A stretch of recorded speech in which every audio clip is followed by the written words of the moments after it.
Good afternoon. It is 1 minute to the top of the hour, East African time. Welcome to the broadcast. Time to bring you up to speed with the latest in the world of news. But first, here are the top stories.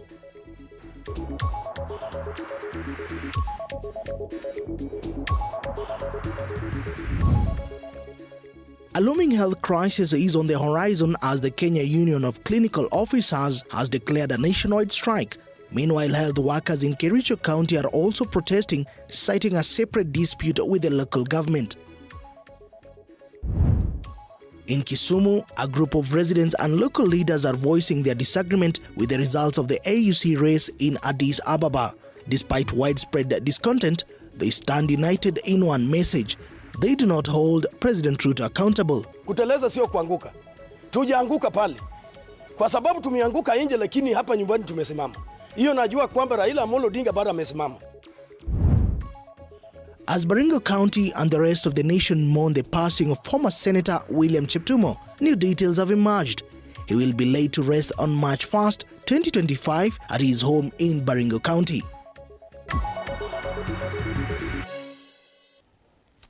Once again, good afternoon. Thank you for choosing and always keeping it TV47.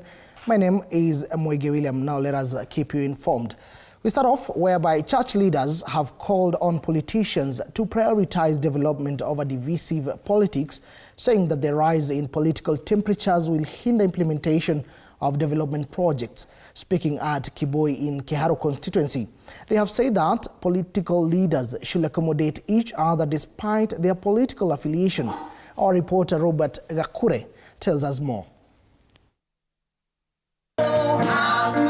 Church leaders have called on the political class to focus on serving their constituents, further cautioning them that the spread of divisive politics will bring more division in the country and increase political heat. Mukifanya mabaya, kanisa lina haki ya kusimama na kusema haya sio yale tulitarajia ukweli, na ukweli ukikosa tuna jukumu kwa niaba ya jamii yetu kuambia mrekebishe ili tuweze kuendelea kuwa pamoja. Speaking at Kefoi Primary School in Kiharo during consecration of Charles Kirago as a bishop of the Pefa Church, the Archbishop of the Pefa Church in Kenya, John Oginde, called on tolerance and harmony among political leaders regardless of political affiliation. Time of election is not yet. We pray that we'll embrace each other at this particular moment as we await for the 2027. Time is not yet for campaigns and elections. We want to pray for tolerance upon each other, those that are in authority and those that are looking for seats. Let's just tolerate each other. The church leaders pointing out that while individuals accused of corruption are often arrested but frequently escape rule of law. We pray that we will be able to revamp our economy. We understand the recession that has been there, it has been challenging, but again we are against the corruption because we are losing quite large amount of money through corruptions and all those deals. Robert Gakure, TV47, Murang'a County. Thank you, Gakure, for that report. And now to some developing story. Former Baringo Senator William Cheptumo will be laid to rest on 1st March 2025 at his home in Baringo County. The planning committee, chaired by former cooperatives and MSMEs Cabinet Secretary Simon Chelugui, says the burial arrangements are ongoing on both in Nairobi and Baringo. That is to facilitate for a seamless send-off ceremony. Tinderet constituency legislator Julius Meli will lead the parliamentary group with providing necessary assistance during the burial arrangements. The burial date will be on Saturday, the 1st of March 2025 at East Partabwa Ward Home in Baringo County. Nairobi Church funeral service will be on Thursday next week, the 27th, 2025 at Milimani AIC Church, and the time will be 10 a.m. Friends and relatives and planning committee will be meeting from Tuesday, February 18, 2025, Wednesday, Thursday this week, and Tuesday, February 25 from 4:30 p.m.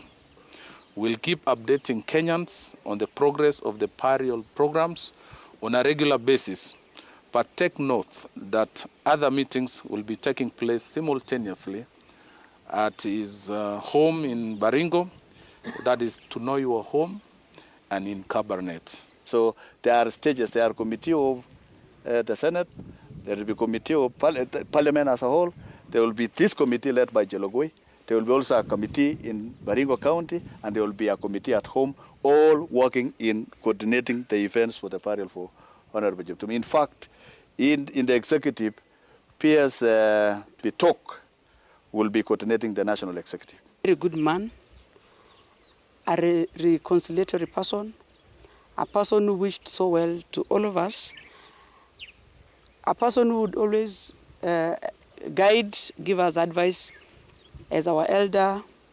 Some of us call him dad or our father. And we will miss him as a people of Baringo and also as Kenya, because he's contributed so much to this country. All right, so more details in our subsequent bulletins. Elsewhere, various stakeholders and representatives from multiple departments have joined forces to address the rising road carnage along the Embu-Mwea-Makutano Highway. In recent months, numerous pedestrians, among them 5 children, have tragically been run over, resulting in severe injuries and fatalities.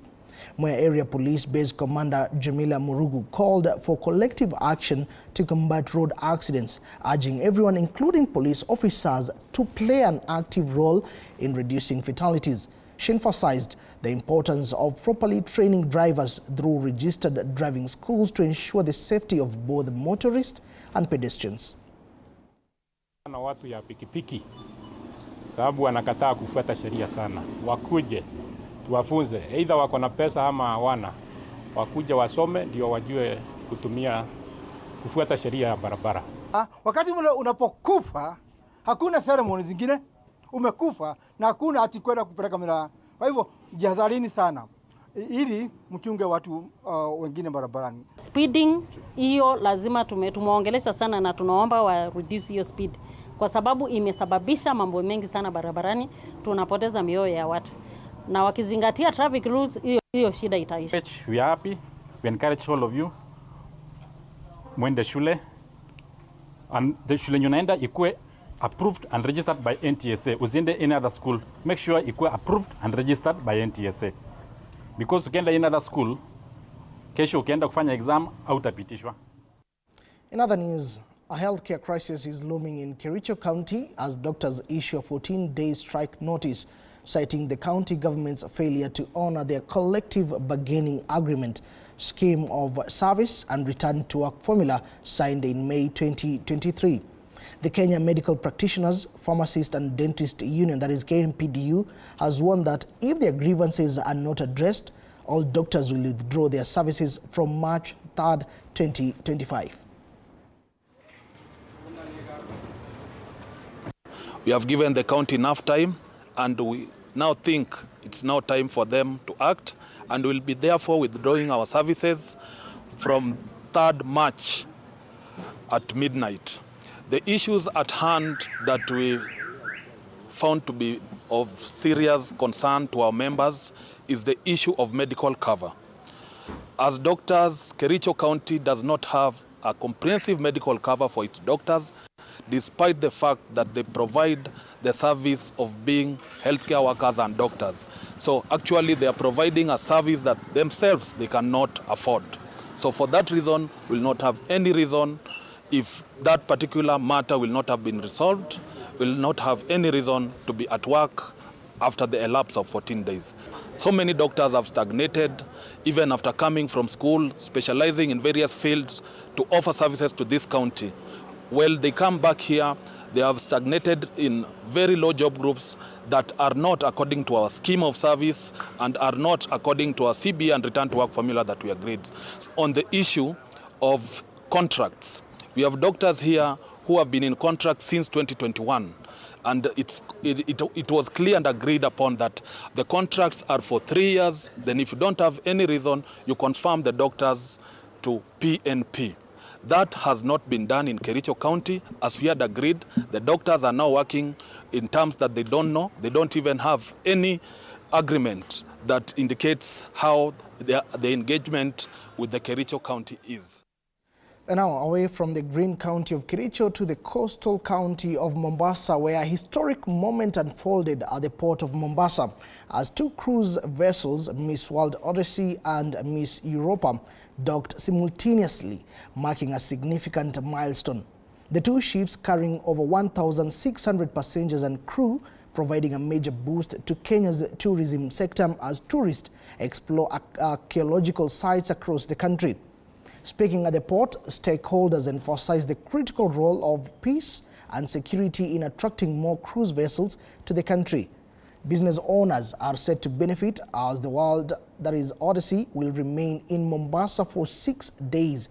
Additionally, according to the Kenya Ports Authority Managing Director, Captain Ruto, the port is preparing to welcome one of the largest cruise ships in the world, which will carry 2,000 passengers next week.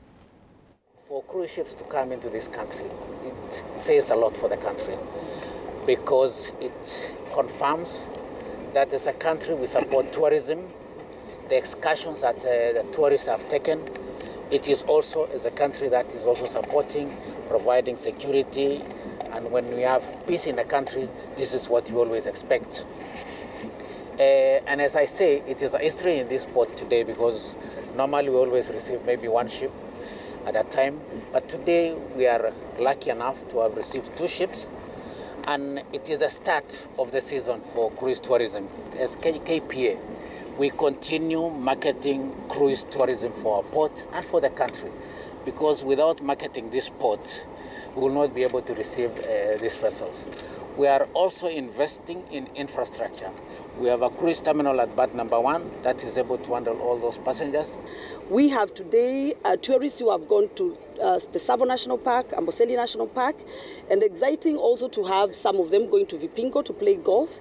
So we look forward to more endorsements about having more ship dock here. We know that this is money that remains with the community in terms of their spend when they come in. We have more or less everyone heading for some of your national parks to look at the wildlife, etc. And I don't think there are that many left here in Mombasa town, as a matter of fact. But it's a beautiful town. It's always nice to be back. So thank you for the nice welcome.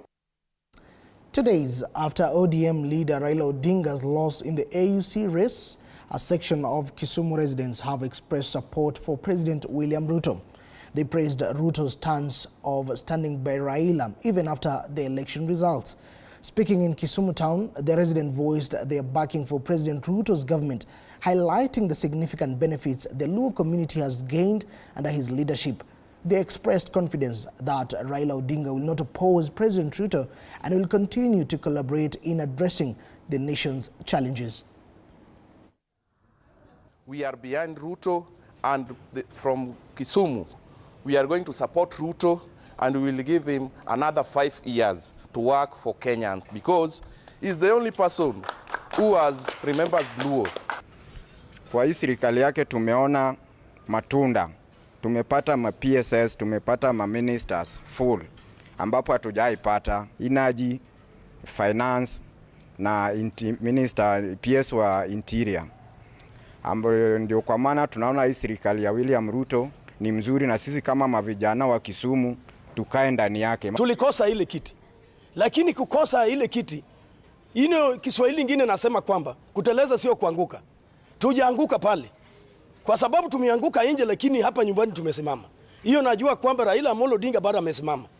Vile nchi ya nje walikuwa natafuta Raila ni zaidi kwamba Raila Amolo Odinga akikosekana kupata ile kiti sio vibaya. Ndio maana tunasema wale ambao walikuwa nafikiri Raila akikosa ni kama sisi tumeanguka. Tunasema round hii sisi tumekubali na jinsi waliongea jana. Tuliona kama Raila wanaongea na Bwana Ruto, na vile waliongea vizuri. And now to some sports news. Manchester United Horribles form continued on Sunday.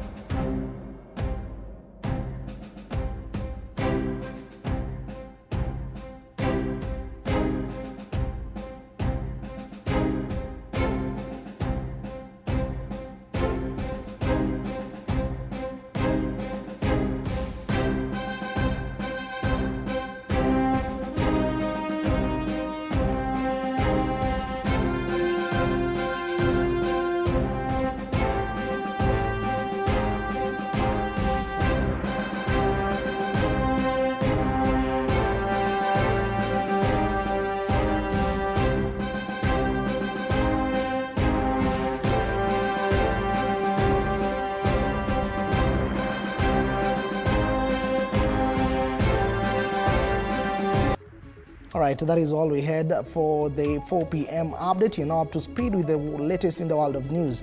My name is Moige, much appreciative of your invaluable company, and to each and everyone who made this broadcast a success. Do enjoy the rest of your viewing. Good afternoon.